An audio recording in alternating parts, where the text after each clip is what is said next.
You know, there's a narrative around older players that they're not going to be able to contribute. They're too old. They've fallen off a cliff. And I get it. You use a certain amount of analytics and statistics to show that, but not every 30-year-old running back is built the same. So when you have these smaller samples heading into it, how y'all doing, ladies and gentlemen, fellas?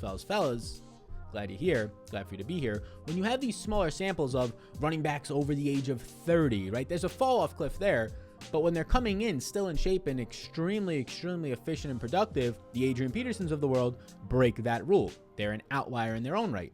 And this happens with wide receivers a lot. We're seeing it a lot with Julio Jones right now. Maybe he has 1 year left. There's been no indication of a fall off from Julio Jones, right? He's been great. Now, this video is not about Julio Jones. There's been a lot of offseason discussion about that based on his trade over to the Titans.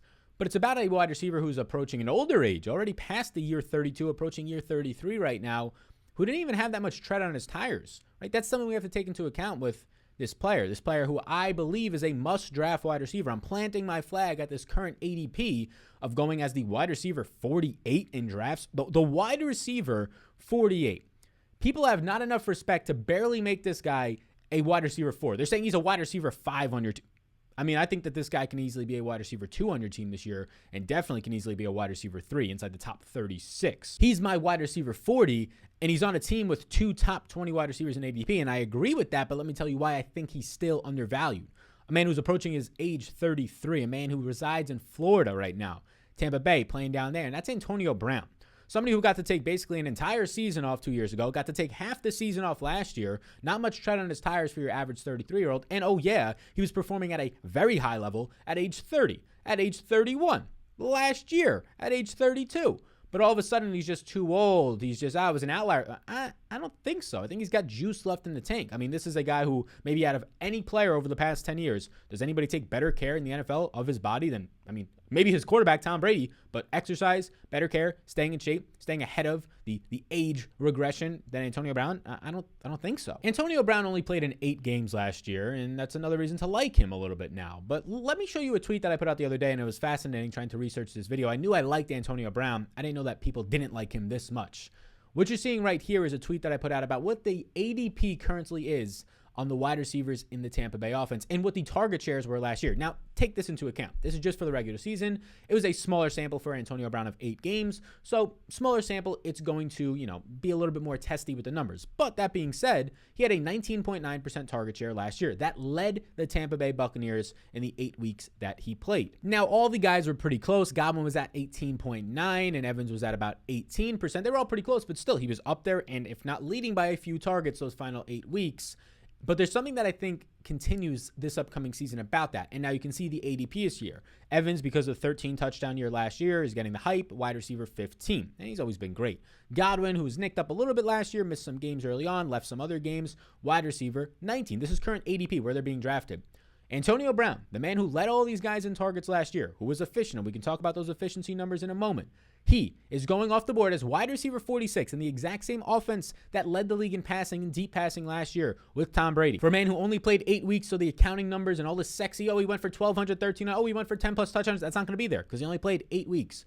But on a per game basis, 14.6 fantasy points per game as the wide receiver, quote unquote, the phantom wide receiver 3 in this offense, right? This is it's starting to become interesting for you because this was very interesting for me, especially when you look underneath the hood and you see the efficiency metrics that were there last year for Antonio Brown. Again, at age 32, not much fell off a cliff, if you will. Last year, Antonio Brown ranked top 25, 22nd overall in yards per route run, which is a fantastic metric, especially for a guy working downfield pretty often. And Tom Brady led the league in deep attempts, but mainly because he led the league in attempts, so it's easier to throw 20 more yards downfield when you're just throwing a lot in general. But Tom Brady, midway through the seasons, Bruce Arians has said it over the season, over the offseason, he basically said, hey, Tom Brady, this is my offense, and for the first half of the season, we're going to run it. Second half of the season, you can audible more. You can play, you can get into the playbook a little bit more in these meetings. But Arians basically said, I know who you are. I want you to feel comfortable in here, but I also want to run my offense. And then they kind of gelled it together, and Brady started throwing downfield a little bit more. And oh yeah, that started to happen the exact moment that Antonio Brown came to town. In just 8 games, Antonio Brown had 9 targets of 20 plus yards down the field. That's in just 8 games. He commanded that 20% target share. He was 5th in the NFL in a catch rate. So him and Brady were on. He was not having drops. 96% of the passes thrown his way, he ended up catching. PerPlayerProfiler.com, nice free stats over there and a great overall landscape of a website. He was number 2 in hog rate, which means targets per snap. That's how much he was being used. He only had 63% of the snaps, which could go up this year. But when he was on the field, he was being targeted per snap the second most in the NFL last year. Let that sink in. That's how much Tom Brady liked looking Antonio Brown's way. That's how much Antonio Brown was getting open and making it worthwhile to look his way. And his numbers would look even better on a per game basis if you factor out week 14, where he only ran 13 rounds and got banged up. He basically only played a half of football in that game and really a quarter and a half. If you take that game out, he was averaging 31.4 routes run per week. Anything over 25 is good, especially for a wide receiver 3 on an offense, right? Quote unquote wide receiver 3. But when you're going over 30 routes run per week, and even if you keep that one in there, he's still averaging 28.5 routes run per week.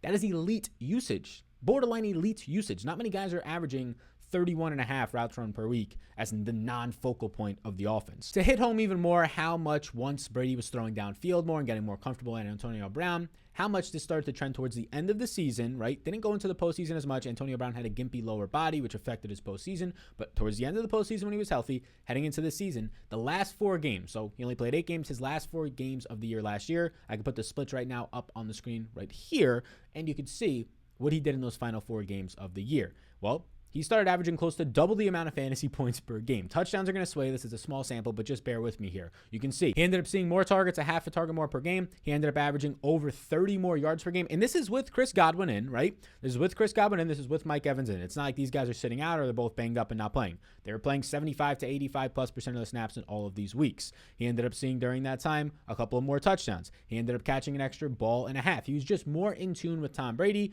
and he goes from averaging 10.5 fantasy points per game for the first 4 games when he's getting acclimated to the offense, getting on cue with Tom Brady. Brady also overthrew him twice on deep balls where he was open. Imagine what the numbers look like then. Imagine where his ADP is if those connect. Those final 4 weeks, he was averaging 20 fantasy points per game. And look, Antonio Brown, in his last 4 seasons of being fully healthy, has not finished anywhere outside the top 3 in fantasy scoring. I don't think that happens this year. I do believe you should take Mike Evans and Chris Godwin ahead of Antonio Brown, but I don't even really want those guys at their ADP. I can get Antonio Brown as my wide receiver 5 that late, reach on him a little bit by a round and get him as my wide receiver 4. That feels really damn good. Again, he's my wide receiver 40 right now, and I think, if anything, I'll continue to rise on him. He's injured right now as I record this, but they said he'll be back in camp in about 2 weeks. As long as that's nothing major, I expect that I'll kind of bump him up a little bit more as the year goes on. Now, to talk about the competition here and really what his quarterback play is looking like. Look, Tom Brady last year, over the last 5 games of the season, he started throwing more downfield. Tom Brady last year threw a ton. He led the league in overall deep attempts, red zone attempts, number 2 in overall attempts. He was 3rd in passing yards at over 4,600, number 1 in air yards. He was just throwing downfield a lot more, especially those last 5 weeks. On the screen right now is Tom Brady's last 5 weeks of the season. He was averaging a little bit over 5 more fantasy points per game. That's significant. He was averaging 68 more yards per game over those last 5 games compared to the first 11, doing it on less attempts. He was doing it on 4 less attempts per game. So what does that mean? It means on a per attempt basis, he was getting more yards, either because his receivers were getting more open and just more yards after the catch, or because he was throwing deeper. And based on his air yards number, he was throwing deeper, and his yards per attempt, 9.6 yards per attempt, a quality yards per attempt. The league average is like 7.1 yards per attempt.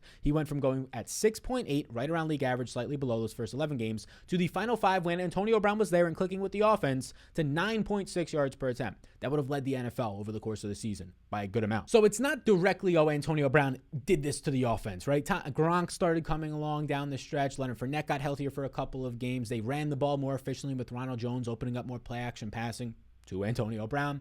So, right, it's not just Antonio Brown. Mike Evans was still there catching touchdowns, but not much yardage. But I will say Antonio Brown had a decent dent in the reason why you see these numbers going up for Tom Brady and the downfield usage becoming a lot more efficient from a yards per attempt standpoint. So for the target competition in the offense, I mean, he's undervalued either way, but target competition, we know Mike Evans is there. It wasn't crazy in terms, he played 16 games, didn't even crack 1,000 yards last year. He just missed it by 11, but he was a touchdown monster. That's why he got you there in fantasy. He had a couple of games where he literally had like 2 receptions for 3 yards and 2 touchdowns, right? 2 goal line touchdowns. So he's still young. He's still fine. I don't think he's going to be terrible. He's still a top 20 wide receiver in my rankings. Going off the board as wide receiver 15. It's all fine, but I don't think he's that much of a major threat. Around the red zone, sure. So like 22% target share there. Chris Godwin, gimpy for most of the year last year, lost some usage, to the likes of Mr. Antonio Brown when he came in there. He saw the biggest hit overall. He ended up having last year in a limited of just 12 games, about 840 yards and 7 touchdowns. The tight ends, Gronk's out there. O.J. Howard missed most of the season, only played 4 games. He's out there. You have Scotty Miller, who's a decent wide receiver 4. Tyler Johnson in his second year had some nice weeks when Chris Godwin was out. started to play a little bit more in the postseason in the Super Bowl. But all that being said, second year Tyler Johnson, like there's not much competition. Cameron Brate, third string tight end. There's not much competition. Ronald Jones doesn't catch passes. They got Giovanni Bernard and Leonard Fournette. Maybe they'll catch a couple. But there's not much competition for the actual snaps. You get Antonio Brown on the field, number 2 hog rate, targets per snap last year per player profiler. You get him on the field, and good things are going to happen. So what does the starters look like? They run a lot of 3 wide receiver sets. Mike Evans, Chris Godwin in the slot, Antonio Brown on the outside. And in 2 wide receiver sets, I would not be shocked if it's Antonio Brown on the outside and Mike Evans on the outside with Chris Godwin off the field. They run a lot of 3 and 4 wide receiver sets, though, so I don't have to worry about that. If he is healthy, the wide receiver 48 is a joke. It's a joke in standard league formats, PPR, half PPR, whatever you want to look at. Wide receiver 48, that range is a joke. He's my wide receiver 40, and that will be probably the low point, barring any type of injury or setback or terrible thing that comes out about Antonio Brown. That will probably be the low point, as low as he will be ranked for me this offseason. Antonio Brown is a glaring and obvious value right now at his price point. It's crazy how this would be the wide receiver 1 like 3 years ago. Obviously, age and all the other shit that's happened to him, but still, a solid wide receiver to be taken currently at this ADP value. A must-draft wide receiver, if I do say so myself. I would hate for you to miss out on that. Ladies and gentlemen, fellas, I appreciate you tuning into this one. If you want to get the overall 2021 draft guide, you can get that a limited time only for free thanks to our partners at PrizePicks as an add-on bonus for their services. You can check them out down below. That draft guide, rankings, tiers, top 200, player profiles on over 150 players with all the rookies, key stats, reliability charts, data analysis, all this stuff, whichever ones you want to help you dominate your draft, dominate your competition. So thank you, and I'll see you all in the next one. Be sure again to like and subscribe and hit the notification bell if you want to be notified of when the videos drop and or when we go on some live streams if you want to ask a question about that. Peace out, gang, and enjoy the rest of your day.